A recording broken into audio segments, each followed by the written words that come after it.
안녕하세요. 문학카페. 시 한잔 하실래요? 네. 안녕하세요.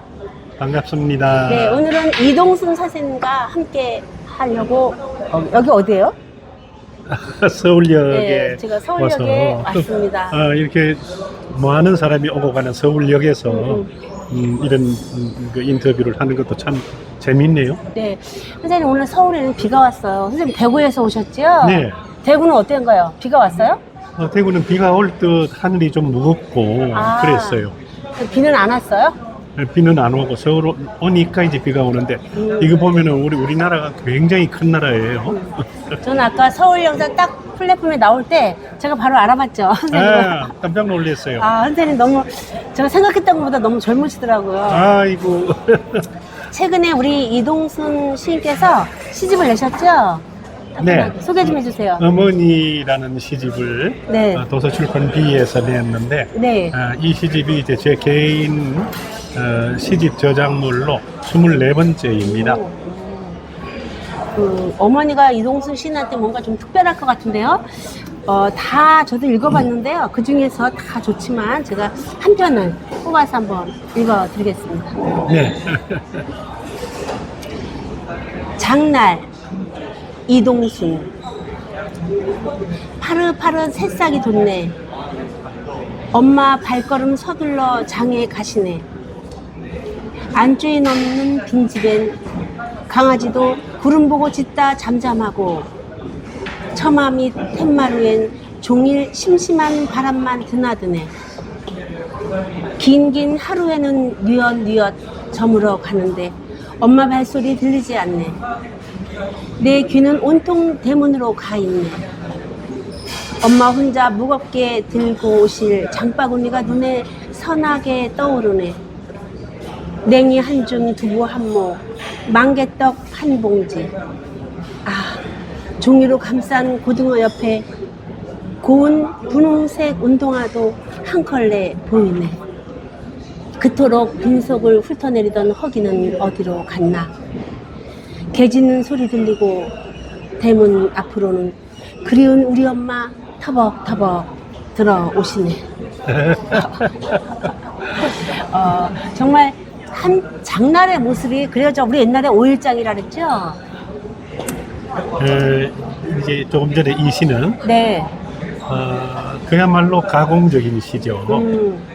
제 어머니가 저를 낳으시고 10개월 만에 돌아가셨는데 첫 돌전이죠. 네.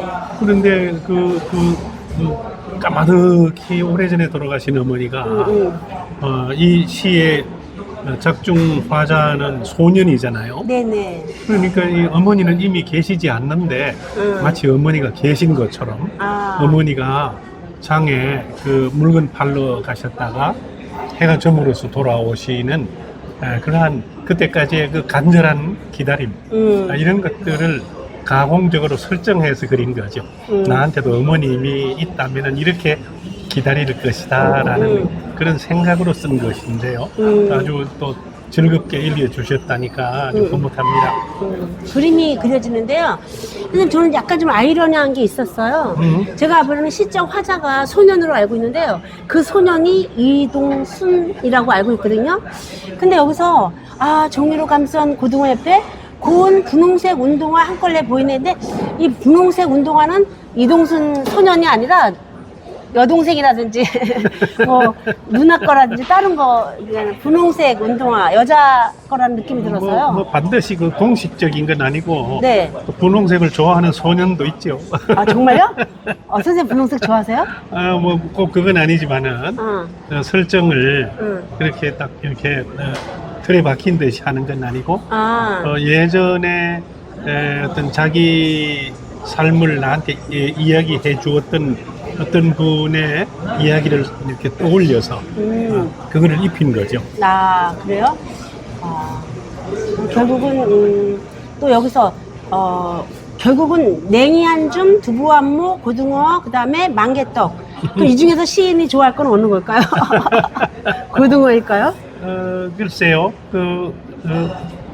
그런 질문을 받고 보니까 굉장히 당혹스럽네요.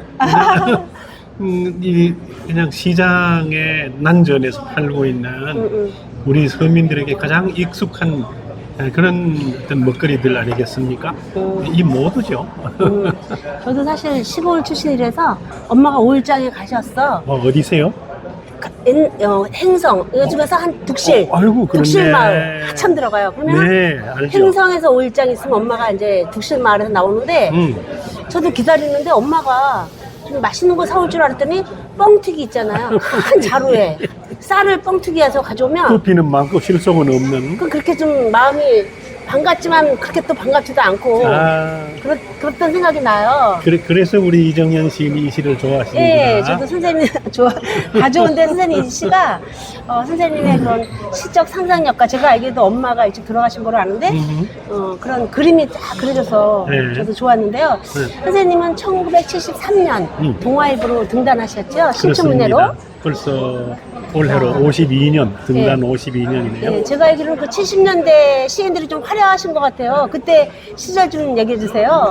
그 73년에 네. 특히 많은 시인들이 이렇게 데뷔해가지고 지금까지 꾸준히 활동을 하는데 네. 들어보시면은 뭐 당장 기억하실 만한 그런 분들이 많죠. 대한일보를 통해서 어떤 신춘문예 동기 정호성 시인. 아, 진짜 같은 해에 등단했어요? 네, 73년. 아, 그래요? 그리고 중앙일보의 출항제로 당선했던 그 김명인 시인. 그리고 조선일보로 당선했던 김창완 시인. 이렇게 그리고 또 경향신문으로 당선한 김승희 시인. 진짜 완전히 네, 기라성 같은 화려하죠. 예. 그리고 동아일보에서. 그래서 1973년에 서울의 7개 신문사에서 등단. 신문사가 7개였어요? 대표적인 신문사. 7개 신문사에서 당선한 그 시인들이 모여가지고 맨 처음에 1973이라는 아주 소박한 동인지를 내었어요. 1973 동인지? 예, 얄팍한 이 동인지를 7집까지 내었습니다. 7집이요? 7집. 그러다가 이제 맨 처음에는 소설가들까지도 같이 막 섞여서 했는데 소설가는 금방 나가고 시인들만 남았고 그리고 1973만 가지고는 안 된다. 이 시대에 맞게 다시 뭔가 새롭게 탈바꿈을 하자 해서 만든 게 반시 동인이었습니다. 반시 동인이요? 예, 저 예. 들어봤어요. 그렇구나. 아주 그래서 꾸준히 활동했는데 많은 73년에 등단했던 시인들이 지금까지도 화려하네요. 예. 계속 이렇게 그 활동을 이어가는 한국 문학의 중추가 되어 있는 시인들이 많죠. 선생님, 사실은 이제 좀 조심스러운 질문인데요. 우리 시인들이 우리 여자들도 그런데 남자들도 제가 봤을 때 그럴 것 같은데요.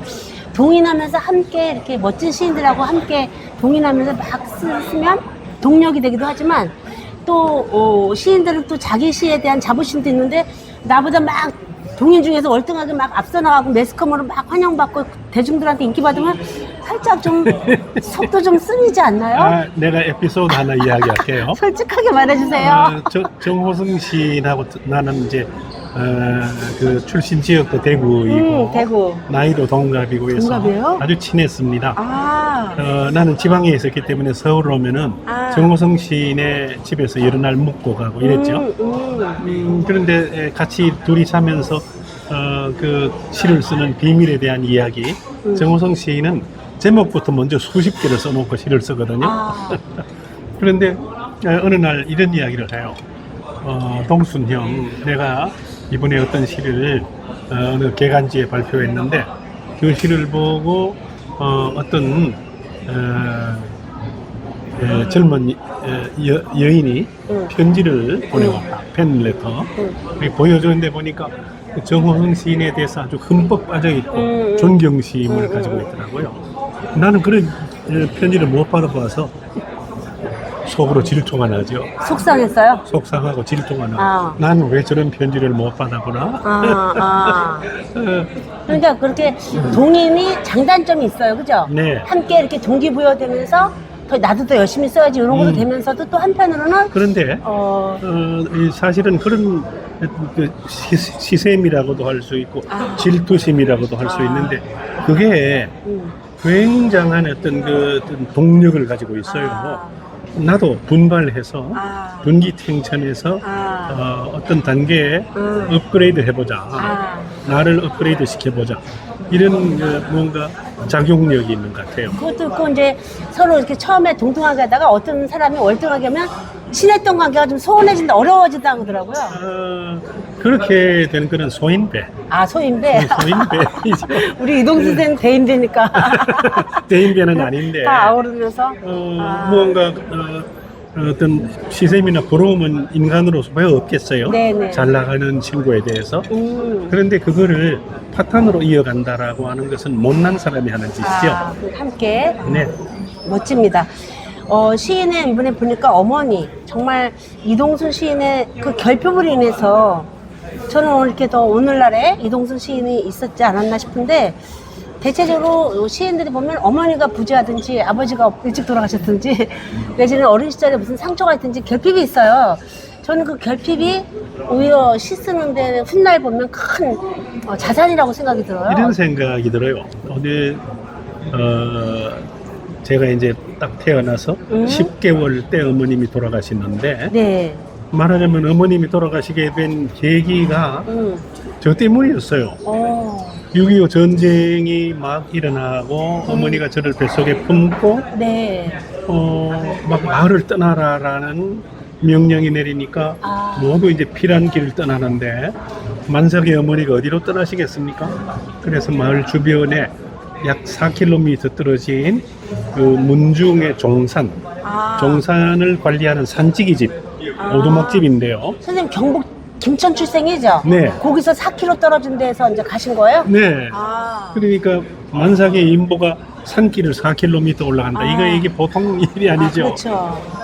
그래서 두 누나들이 좌우에서 구축해가지고 힘들게 산지기 집까지 올라와서 드디어 몸을 푸셨죠. 이미 그때 그로기 상태죠, 어머니는. 그런데 그 깊은 산중의 전쟁통에 무슨 산후 조리를 위한 그렇죠. 영양 공급이 될 만한 게 아무것도 없죠. 맞아요. 미역 한 줄기도 없고, 물도 지표수를 먹어야 되고, 이러니까 막 병을 얻어서 설사를 하기 시작하고, 거기서 약 한 4, 5개월을 지내다가 마을로 돌아오셨는데, 그때까지도 병을 극복하지 못하고 계속 몸이 아팠어요. 열이 나고. 그래서 이 막내 출산 때문에 병을 얻어서 그 병을 이기지 못하고 결국 돌아가시는데, 돌아가실 때 마지막 유언이 전에 들은 말이죠. 저는 원목에 이렇게 포대기에 쌓여서 이렇게 있는데, 저 원목이 어린 것은 금방 저를 따라올 거니까 염려하지 않습니다. 위로, 금방 이제 죽을 걸 줄 알고. 위로 남매들은 계모 서름만 받도록 잘 부탁드립니다. 그게 당신 부군한테 마지막 유언을 그렇게 하고 돌아가셨대요. 그런데 그 포대기에 쌓였던 어린 막내가, 어머니는 눈에 밟힌 거죠. 그런데 금방 나를 따라올 것이다 라고 생각하셨는데, 지금 70년 동안 70년 넘게 안 따라갔습니다. 가만히 생각해 보면 그 어머니가 돌아가시고 난 뒤에 육시인을 벗어났죠, 영혼이. 항상 그 막내의 옆을 맴돌고 수호신으로 돌보고 계셨던 것 같아요. 그래서 그 어머니가 저를 시인으로 만들었고, 그렇죠. 이렇게 책을 수십 권이나 내도록 이끌어 주신 게 아닌가. 네, 지금도 어머니가 옆에서 보고 계세요. 선생님이 지금까지 시의 길을 이렇게 걸어올 수 있었던 것은 보이지 않지만 같이 함께하는 우리 이동순 시인의 자애로운 어머니의, 저는 그렇게 생각합니다. 그런 마음 때문이 아닐까 싶은데요. 선생님이 또 제가 이렇게 찾아보니까 연주도 잘하시고 대중음악에 대해서 특별하게 또 관심을 갖고 계시는 걸로 알고 있는데요. 그게 어머니와 무관하지 않죠? 그런 질문을 참 많이 받았거든요. 저는 이제 국문학을 전공했고, 네. 대학의 국문과 교수를 오래 했었는데, 대중가요를 가지고 강연을 다니고 그러면 네. 방송도 많이 했는데요. 그러면 실용음악과 교수냐고 이렇게 그렇죠. 그래서 그게 아니라고 이제 사실을 이야기 드리면은 어떻게 해서 국문과 교수가 노래를 이렇게 좋아하고 악기를 연주하시느냐. 그래서 이제 늘 대답을 처음에는 못했는데 어느 조용한 시간에 대답을 찾았어요. 제가 이렇게 막 노래를 그렇게 갈망하고 좋아했던 거는 어머니 목소리를 탐색하기 위한 것이었어요. 아버지가 틀어놓은 옛날 진공관 라디오를 통해서 그 가수들의 노래가 막 나오잖아요. 그런데 남성 가수들의 노래보다도 여성 가수들 이난영, 장세정, 박단마, 송민도, 박재란 막 쭉 노래가 나오면은 왜 그렇게 막 좋은지 우리 어머니 목소리가 저럴 것이다. 곱고 예쁘고 그래가지고 노트를 가지고 와서 막 가사를 받아 적었어요. 어릴 때 총명하잖아요. 네. 가사를 받아 적으면서 노래를 바로 외워버려요. 어머. 그래서 중학교 3학년 때 레파토리가 3절까지 500곡을 다 부를 수 있었어요. 세상에 3절까지 500곡을 중학교 때요? 예. 와, 아주 괴물이죠, 괴물. 국문과 교수하지 말고 음대 교수였으면 더 세계적으로 이름을 날릴 수도 있었겠다. 그래서 그걸 기초로 해서 세상에. 노래자랑 시합에도 늘 대표로 뽑혀 다니고. 노래자랑 시합이요? 네. 학교에서도 반대학 노래자랑이 있고 군대에서도 노래 시합이 있고 또 대학교 가서는 친구들끼리 전부 노래 부르면은 온통 나한테만 독점 시켜요. 네 노래 듣고 싶다. 그리고 그 대학 그 대학 입학을 위한 재수 공부를 할 때 친구 집에서 둘이서 공부하는데 친구 어머니가 방문을 두드려요. 네 잠깐 안방에 좀 와볼래? 가보니까 부모님이 앉아 계세요. 노래 부르고. 네 여기 온 길에 노래 5곡만 부르고 가주면 안 되겠나? 그래서 내가 좋아하는 백년설이나 남인수의 어머니 테마 노래를 5곡 부르니까 그 친구 부모님이 막 우세요. 어머. 어머니 테마로만. 아유. 그래가지고 막 그때 라면이 처음 나와서 너무 맛있을 때인데 라면을 막 특식으로 끓여서 계란 탁 넣어가지고 그렇게 방에 넣어주시던 기억이 납니다. 아이고. 선생님 정말 너무 아쉽네요. 여기가 카페가 아니었으면 우리 야외였으면 우리 이동수 선생님의 멋진 노래를 들어보고 싶었는데요. 이난영의 뭐가 있죠? 목포의 눈물인가요? 목포의 눈물. 그다음에 박재란의 뭐가 있죠? 노래? 황금심의 알뜰한 당신. 박재란은 뭐 봄날이 간단가? 아니요. 그럼 백설이의 봄날은 백설이의 간다. 봄날은 간다. 전부 좋아하는 노래들이죠. 정말 다 여자 시인들의 그 신금을 울리고 또 옛날에는 이렇게 LP라면 이렇게 해서 꽂으면 막 잡음이 나는 게 더 향수가 느껴지고 좋았잖아. 저는 LP 이전에 SP 유성기 음반. 유성기 음반? 네. 그것부터 시작했습니다. 선생님 정말 음악 얘기해도 끝도 없을 것 같은데 오늘 어머니 얘기하다가 이제 음악 얘기하다가 그러는데요. 선생님이 이제 제가 또 조사해보는 선생님이 평론도 또 신춘문예 동아일보 똑같이 등단하셨어요. 1989년에. 네. 그러면 시와 또 문학평론, 그 다음에 음악, 대중음악. 그래서 정말 다재다능하신 이제 그죠? 그거를 이렇게 풀이할 수 있거든요.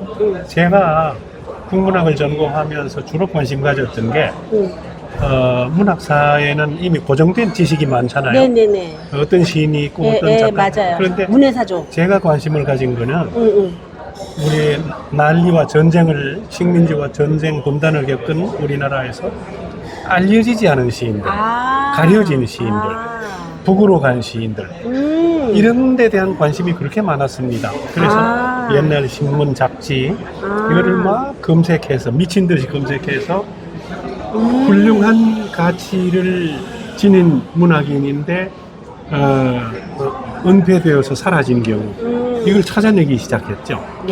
그래서 이제 백석 시인도 그렇게 발굴을 했고 그 옛 노래를 이렇게 발굴하듯이 찾게 된 것도 바로 그런 관점이었어요. 제가 이제 감추어진 것을 찾아내서 먼지를 털고 소개하는 이게 제 본업이에요. 정말 멋지시네요. 너무 멋지잖아요. 우리 속에 감춰진 것을 우리가 보석도 흙 속에 있으면 그거 캐내지 않으면 보석이 있는지 보석이 모르는데 누가 이렇게 캔에서 힘든 수고로움으로 이렇게 캔에서 가공을 보석을 해서 이렇게 네. 해 드러내주면 네. 그 보석도 좋지만 그 보석을 바라보는 사람들도 너무 행복한 거잖아요. 바로 그거죠. 어, 문학에서 제가 하는 작업이 바로 그겁니다. 네, 선생님 너무 정말 멋진 일을 하고 계시는데요. 제가 그래서 할까요? 선생님의 20달이 너무 마음이 애잔하게 느껴졌어요. 엄마 뱃속에서의 10달, 그 다음에 태어나서 늘 10달. 이야기할 때마다 10달 만에 어머니가 돌아가셨다. 사람들이 아이고 어머니하고 인연이 10달밖에 안 되네. 너무 애잔하다 하는데 저는 거기서 한수를 더 떠서 뱃속에 또 10달이 더 있습니다. 네, 그래서 10달, 10달에서 20달. 20달. 이걸 강조하는 거죠. 20달도 아니고 20달. 눈물 그러니까, 겹죠. 예. 눈물 겹죠. 저 애써. 이걸 보면서 와 가슴이 찌는데요. 그 여기 앞에 보면 20달.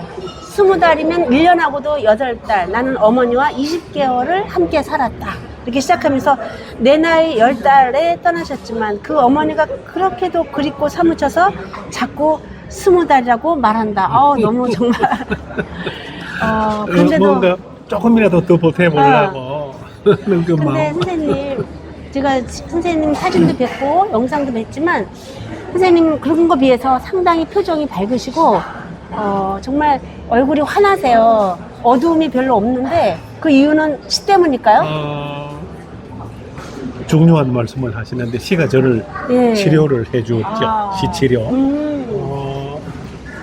어릴 때 저는 어머니가 계시지 않는다는 어떤 결핍, 모성 결핍 때문에 굉장히 컴플렉스가 많았습니다. 눈 깜빡이, 열등감, 사람들한테 눈을 못 마주치고, 그다음에 뭐 괜히 눈물길에 비튼다거나, 또 대학생 때까지 무슨 버릇이 있으면 자꾸 숨었어요. 술 마시고 이렇게 친구들이 골목에 나오다가 숨어서 친구들이 나를 막 애타게 찾는 거를 막 보면서 즐거워했어요.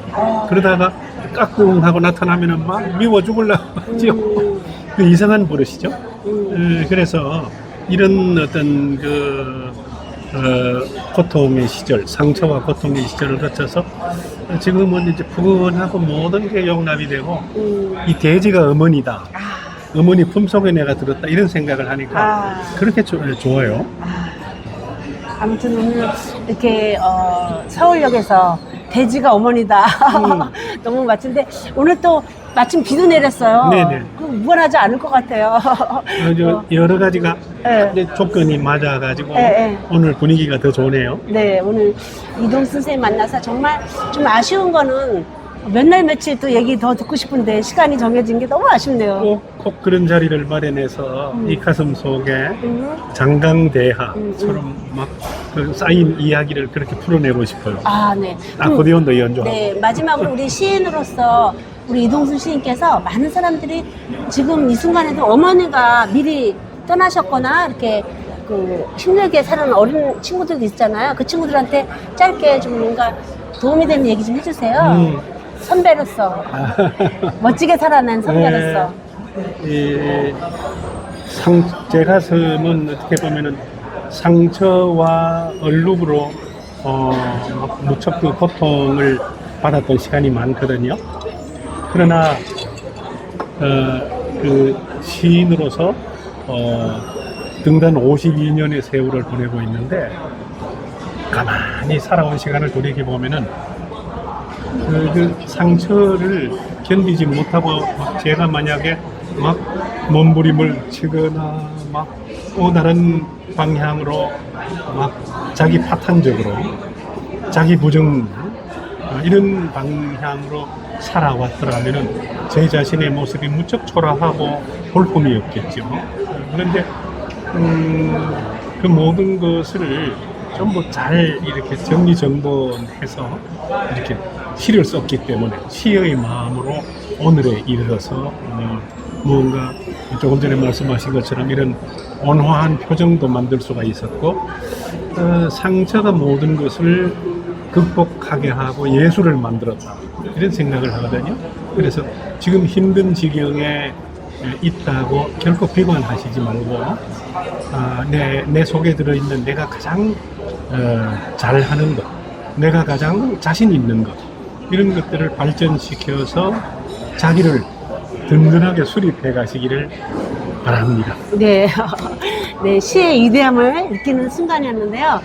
선생님, 저는 아이스 아메리카노 시켰고, 우리 선생님은 카페라떼를 시켰잖아요. 네. 보세요. 아직도 하트가 그대로 있어요. 아, 그렇네요. 어머니 마음처럼. 아, 네, 예쁘네요. 오늘 이동수 선생님 모시고, 따뜻한 시집이죠. 어머니. 네, 함께 음미해봤습니다. 선생님, 오늘 귀한 시간 너무 감사드립니다. 감사합니다. 네, 고맙습니다.